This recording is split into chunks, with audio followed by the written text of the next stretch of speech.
Bienvenue sur Africa 24 dans cette nouvelle édition du 12-15 au sommaire de l'actualité. La réconciliation nationale, une priorité pour les autorités du Burkina Faso. Après l'opposition, le chef du gouvernement a reçu la coalition pour la démocratie et la réconciliation nationale, la CODER, qui lui a remis un mémorandum. En Ouganda, le blocage des échanges transfrontaliers, notamment avec le Rwanda, impacte sur l'économie nationale. En février 2019, le commerce régional a baissé de 8% en Afrique de l'Est. Et puis lancé en 2015, le programme d'urgence pour le développement communautaire vise à faciliter l'accès aux services sociaux de base en milieu rural. Le PUDC est l'un des plus grands programmes du Sénégal. Son budget est d'environ 192 millions de dollars. Mais tout d'abord, c'est la fête nationale au Sénégal. Le pays célèbre ce jeudi 4 avril son 59e accession à la souveraineté internationale. Comme chaque année, un grand défilé est prévu pour rendre hommage à la nation sénégalaise.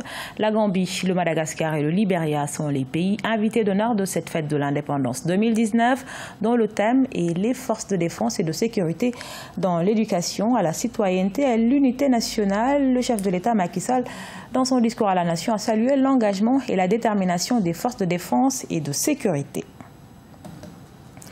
Au Burkina Faso, les concertations avec les forces politiques du pays en prélude au dialogue national se poursuivent. Après l'opposition, le Premier ministre Christophe Dabiré a rencontré la coalition pour la démocratie et la réconciliation nationale, la CODER, qui a réitéré son souhait de voir les exilés de retour au Burkina Faso. Reportage de notre correspondant Jean-Paul Ouedraogo. Le Premier ministre Christophe Dabiré, dès sa prise de fonction le 24 janvier 2019, a fait le pari de miser sur la réconciliation nationale. En franchissant le pas à travers cette rencontre, majorité et opposition sont une fois de plus unanimes quant à l'impact positif de cette séance de travail sur la paix et la cohésion, mais aussi sur le processus électoral de 2020. Le Premier ministre nous a promis qu'il allait lire le document et que s'il y avait des éclairages à lui apporter, des explications, il allait nous solliciter. Ce qu'il a dit, qui nous réconforte, c'est qu'il est en train d'amorcer un dialogue sur l'instruction de son Excellence le Président du Faso.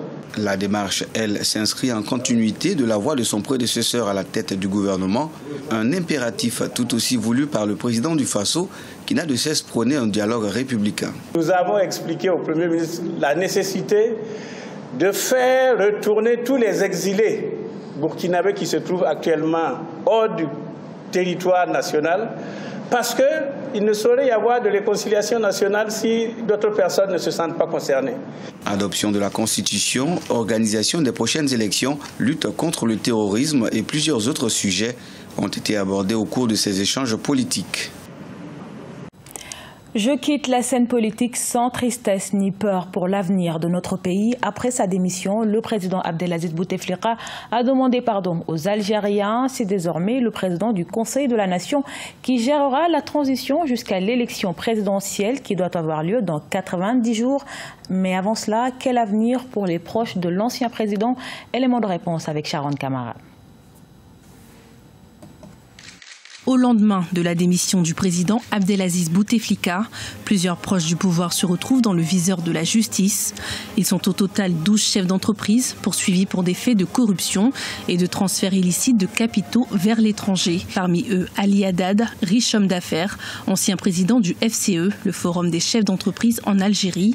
Ce dernier a été arrêté à la frontière avec la Tunisie alors qu'il tentait de quitter le pays. Quand il y a un affaiblissement de ce type-là, on a envie, c'est une sorte d'expiation, hein, on cherche une figure bouclier émissaire pour pouvoir, ou des figures pour pouvoir incarner en fait cette justice populaire. Quant aux autres patrons poursuivis par la justice, ils ont tous reçu une interdiction de quitter le territoire algérien.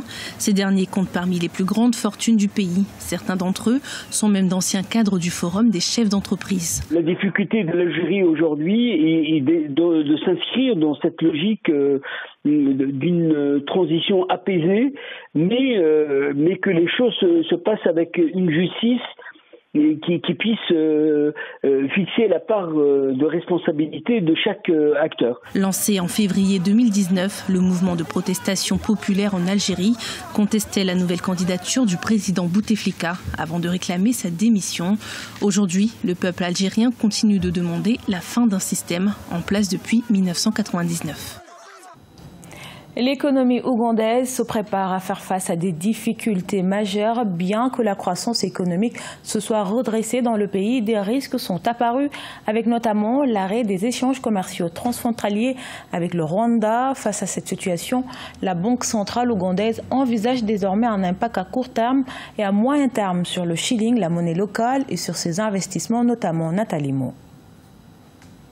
En février 2019, le commerce régional a baissé de 8% en Afrique de l'Est. Une dégradation qui fait craindre un ralentissement de l'activité économique à court et à moyen terme en Ouganda. La Banque centrale ougandaise prévoit ainsi une réduction de la croissance et des recettes d'exportation. L'Ouganda est un pays de l'Interland, communément appelé pays enclavé. Et l'Ouganda dépend presque globalement du commerce avec les pays voisins. Depuis janvier de cette année, il y a une baisse assez significative des exportations de café. Alors que la Banque centrale de l'Ouganda prévoyait une évolution soutenue de l'économie dès 2017, elle émet désormais des alertes de contre-performance sur la stabilité de la monnaie, l'inflation et les investissements publics. L'implication économique de la baisse du commerce transfrontalier ougandais est inévitablement néfaste pour l'économie d'un pays aussi fragile que l'Ouganda. Pour les mois d'avril et mai, la Banque de l'Ouganda a maintenu son taux directeur à 10%. En conséquence, le taux d'actualisation et le taux d'escompte ont été fixés à 14% et 15% respectivement. L'Afrique du Sud et la Guinée équatoriale entendent renforcer leur coopération bilatérale. L'annonce a été faite suite à la visite du président Cyril Ramaphosa à Malabo. Les deux pays se sont également engagés à promouvoir la paix, la sécurité et le développement durable sur le continent, en préconisant l'agenda 2063 de l'Union africaine, mais pas que. La nécessité de la coopération sud-sud a également été soulignée par les deux chefs d'État. L'amélioration des conditions de vie des populations reste un défi majeur pour la plupart des pays africains. Au Sénégal, des projets ont été menés en ce sens pour développer les communautés rurales encore plus vulnérables. Parmi eux figure le programme d'urgence pour le développement communautaire lancé en 2015 par l'État sénégalais Ange Bijouno-Mignon. Au Sénégal, une bonne partie de la population reste concentrée dans les milieux ruraux. Force est de constater que dans ces milieux, l'accès aux services sociaux de base comme l'éducation ou la santé n'est toujours pas effectif. Pour répondre à cette préoccupation, le gouvernement sénégalais a lancé en 2015 un programme d'urgence communautaire qui jusqu'à ce jour a permis de finaliser plusieurs chantiers. Un projet appuyé par le programme des Nations Unies pour le développement. Dans le domaine de l'électrification, nous avons à travers le PUDC réalisé des performances sur 3-4 ans qui sont tangibles. Il y a plus de 650 villages qui ont été électrifiés au Sénégal grâce au PUDC. Il y a plus de 1000 km de pistes qui ont été réalisées, qui ont désenclavé plus de 800 villages à travers le pays. Malgré toutes ces réalisations, les défis restent encore importants pour le Sénégal, notamment au niveau de la formation des jeunes. Selon les données de l'Institut de statistique de l'UNESCO, près de 60% des jeunes âgés d'environ 15 à 17 ans ne sont pas scolarisés sur le continent. Nous sommes le continent africain à le plus grand nombre, 600 millions de jeunes aujourd'hui sont en Afrique.